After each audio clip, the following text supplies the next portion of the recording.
Jai Shri Swaminarayan, SSGM School CBSE Mankwa runs by Shri Sajanand Gurukul Mankwa heartily welcomes you all to this online education. Dear students, as I told you in every video, just keep your notebook, your pen, pencil, your textbook with you, okay? And what I have written on this board, you will have to write it in your notebook by step, okay? As we reach on the point. Okay, so students of standard 6, today's our subject SST, it's history part, chapter number 5.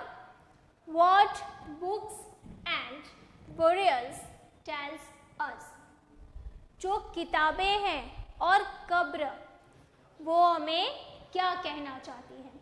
जैसे कि आप अपने subjects की जो books हैं उसके बारे में देख लें, तो जैसे कि हिस्ट्री की बुक है, सिविक्स की बुक है या फिर आपकी जियोग्राफी की बुक है, तो हिस्ट्री की बुक जो है वो आपको हिस्ट्री के बारे में बताएगी. सिविक्स की जो बुक है तो वो आपको जो भी पॉलिटिकल्स, जो लॉ एंड ऑर्डर, कॉन्स्टिट्यूशन, उसके बारे में बताएगी.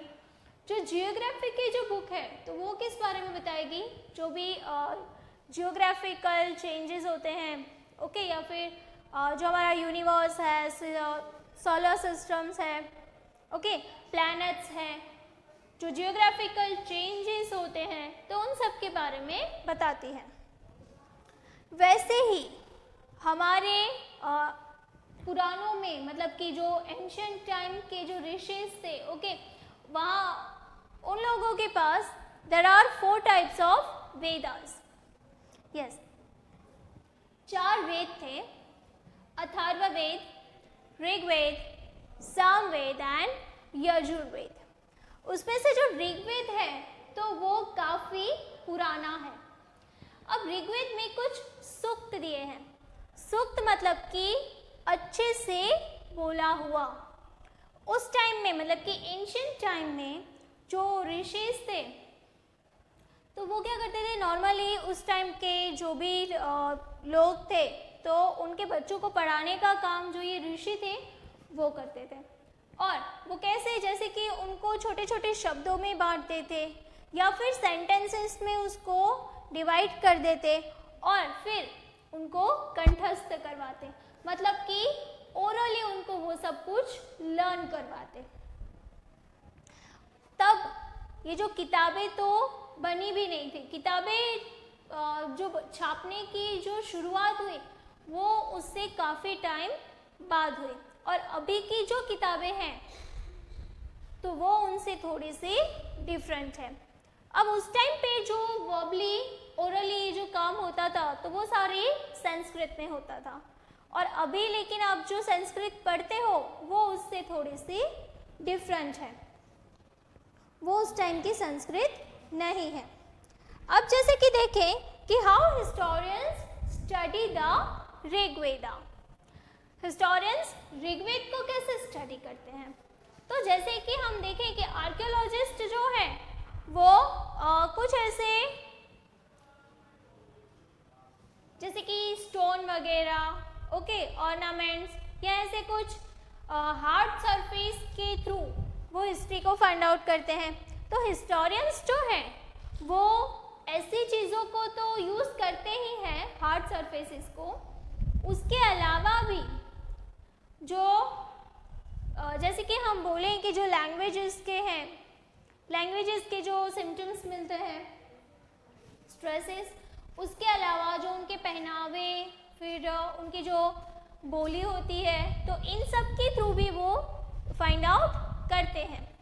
और इसी तरीके से जैसे कि यहाँ पे आप देखें तो ऋषि विश्वामित्र और जो रिवर्स जो थी तो उनका एक कन्वर्सेशन आपको दिया है जिससे कि उस टाइम के जो लैंग्वेजेस थे और उसके बारे में पता चल सके. जैसे कि उस टाइम के जो लिखे हुए, ओके, उस टाइम में तो वर्बली काम होता था, लेकिन उसके बाद जब लिखना स्टार्ट हुआ तो लिखे हुए जो डॉक्यूमेंट्स थे तो उनको वो लोग स्टडी करते हैं और उनको ट्रांसलेट करते हैं. Now let's see the third point. cattle, horse and chariots. Now here dear students, cattle, horse and chariots. So horse, जैसे कि हमें पता है कि पुराने ज़माने में जो लोग थे तो वो जब युद्ध पे जाते थे तो वो हॉर्स का यूज़ इसलिए करते थे ताकि उन लोगों का जो चैरियट था, ओके, उसको वो हॉर्सेस थे वो आगे तक लेके जाएं. एंड और भी हम देखें जैसे कि उस टाइम पे एक यज्ञ होता था, इट इज कॉल्ड अश्वमेध यज्ञ. Yes, I repeat, it is called अश्वमेध यज्ञ.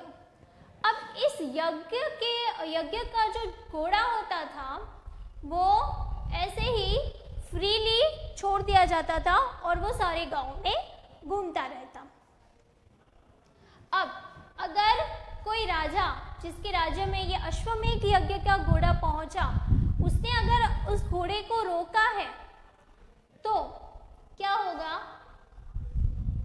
कि वो राजा को अश्वमेध यज्ञ करने वाले राजा से युद्ध करना होगा. और अगर वो उसको छोड़ देता है तो क्या होगा कि उस राजा का पूरा जो एम्पायर है, उसका जो राज्य है, वो पूरा उस घोड़े के मालिक के पास चला जाता है, उसके अंडर में चला जाता है.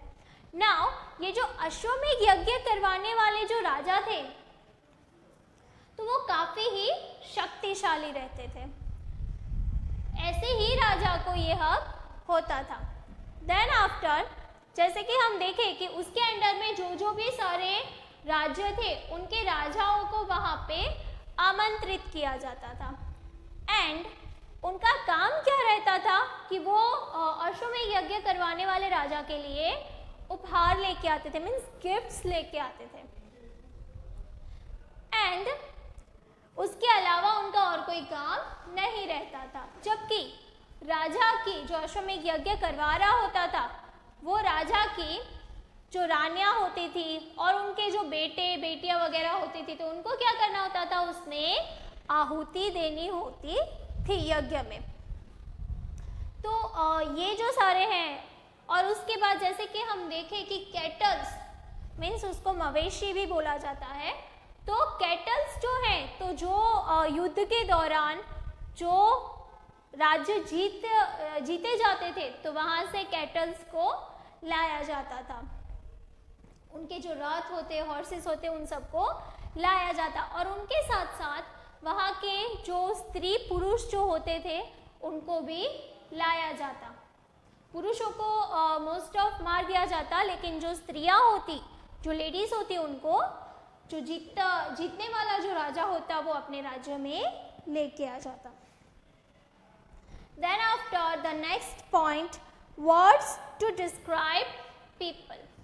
अब ये जो वेदा है, ओके, उसमें कुछ ऐसे वर्ड्स हैं जिससे कि उस टाइम के जो लोग थे उनके बारे में जानकारी मिलती है. जैसे कि हम there are mainly two types of that. The first one Brahmin, priest, and the second one Rajas. Now here priest जो कि कुछ ऐसे रिचुअल्स परफॉर्म करते थे, ओके, और राजा जो है तो वो वाले राजा नहीं जैसे कि हम किताबों में पढ़ते हैं कि महल में रहते हो, सेना हो, घोड़े हो, युद्ध करे, वैसे वाले राजा नहीं. ये राजा डिफरेंट थे. और इनके अंडर में ऐसा भी नहीं होता कि उनके जाने के बाद उनका जो बेटा हो वो ऑटोमेटिकली राजा बन जाए, ऐसा नहीं था. उसके बाद जैसे कि हम देखें कि another two words that are describe the people और कम्युनिटी एज अ होल. और भी एक था, जैसे कि और भी दो वर्ड्स हैं, जन एंड विश. अब जन जो कि अभी भी हम यूज करते हैं, ओके, जन मतलब पीपल, लोग. और सेकेंड जो वर्ड है विश. विश में से वैश्य शब्द निकला जिसको कि ब्राह्मण जो थे वो उनको एज अ लोअर कास्ट की तरह उनको देखते थे और काफ़ी सारे ऐसे रिचुअल्स थे जिनमें उनको पार्टिसिपेट नहीं करने दिया जाता था। उसके बाद नेक्स्ट जो है वो है दास या फिर दास्यूस। यस, दास या फिर दास्यूस। अब उसमें से दास या फिर दास्यूस, तो ये जो वर्ड है वो उस टाइम के राजा महाराजा अपने जो ओपोनेंट होते थे, दुश्मन होते थे, उनके लिए यूज़ करते थे। बट आफ्टर सम टाइम वो लोग दास में से दासी हो गया, मतलब कि नौकरानी या फिर गुलाम। ओके, वो जेंट्स भी हो सकते थे और लेडीज़ भी हो सकते थे। एंड द अदर हैंड, कि जैसे हमने देखा कि जो राजा दूसरे राज्य को जीत लेता तो वहाँ की जो लेडीज़ थी उनको अपने राज्य में ले आता और वो सारी उस राज्य की दासियाँ कहलाती। Okay, so here are some words. Next point, silent sentinels. The story of the megaliths. Now megaliths मतलब कि बड़े बड़े जो पत्थर होते हैं वो। अब देखिए, जैसे कि पुराने टाइम में ऐसे मेगालिथ्स को यूज़ किया जाता था कब्र बनाने के लिए, दफनाने के लिए। उनको राउंड शेप में बड़े बड़े पत्थर रख दिए जाते थे और उसके साथ ही कहीं कहीं पे कुछ मिट्टी के बर्तन, कहीं पे कुछ बर्तनों में पानी, खाना ये भर के रखा जाता था। कहीं किसी कब्र में जैसे कि हम देखें कि ऑर्नामेंट्स, गोल्ड और भी काफ़ी सारी चीज़ें वहाँ पे मिलती थी।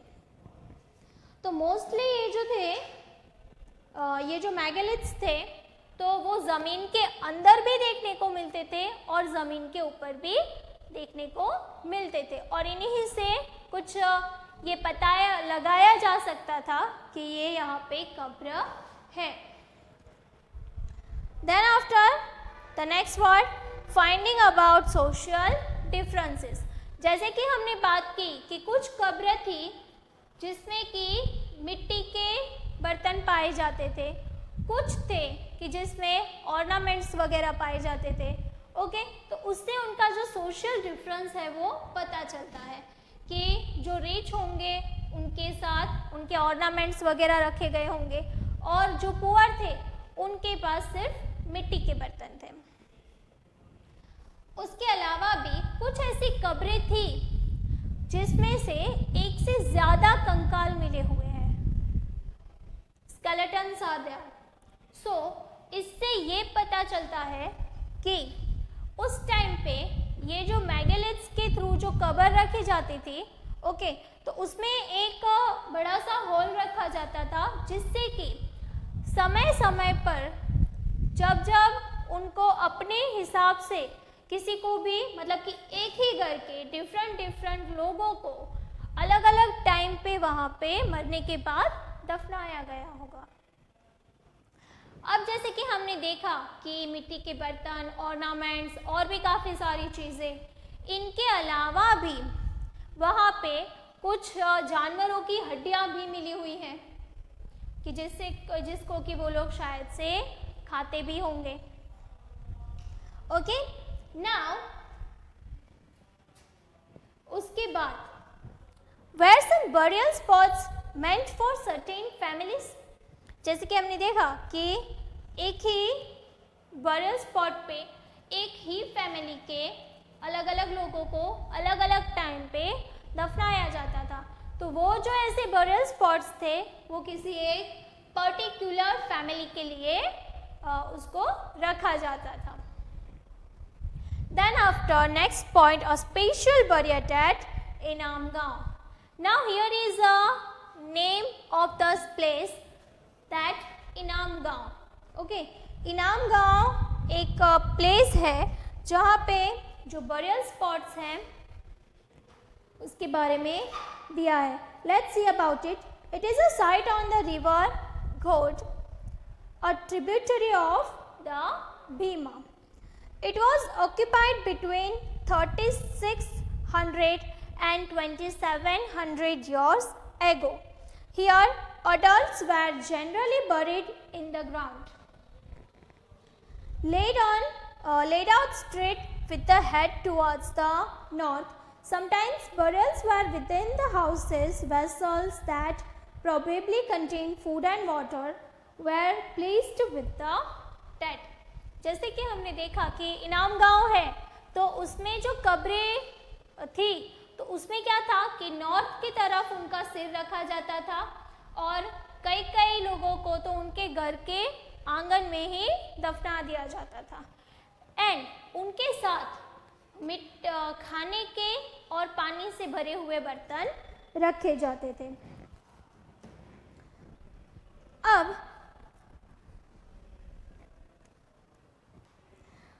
एक आदमी है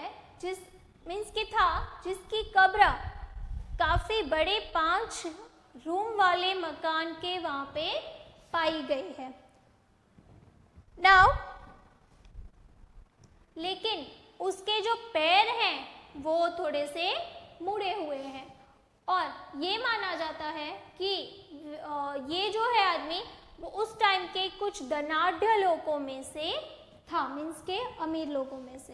देन आफ्टर ऑक्यूपेशंस एट इनाम गांव, अब वहाँ के लोग जो हैं वो क्या काम करते थे ये देखें।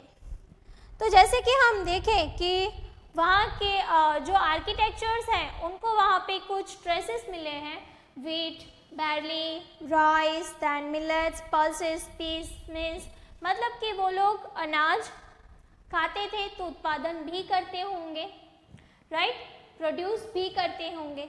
उसके अलावा वहाँ पे जानवरों की हड्डियाँ मिली हैं और हड्डियों के ऊपर काटने के निशान, जिससे कि ये पता चलता है कि वो मीट भी खाते होंगे। ओके, उसके अलावा जैसे कि हम देखें कि cattle, buffalo, goat, sheep, dog, then after ass, pigs, sambar, spotted deer and etcetera, इतने सारे वहाँ पे जो एनिमल्स हैं उनके ट्रेसेस मिले होंगे। Okay, so this is how the books and the burial spots tell us कि उनके बारे में बरियल स्पॉट्स जो है तो उन पे भी रिसर्च करके हम कितनी सारी बातें जान सकते हैं। So dear students, here we completed our this chapter, and if you have any query according to this chapter, so put it in a comment box. Join Microsoft Teams meeting for your doubt solution, and also like, share and subscribe this channel and video also, and we will meet in the next meeting, next video with the next chapter. Till then, Jai Shri Swaminarayan.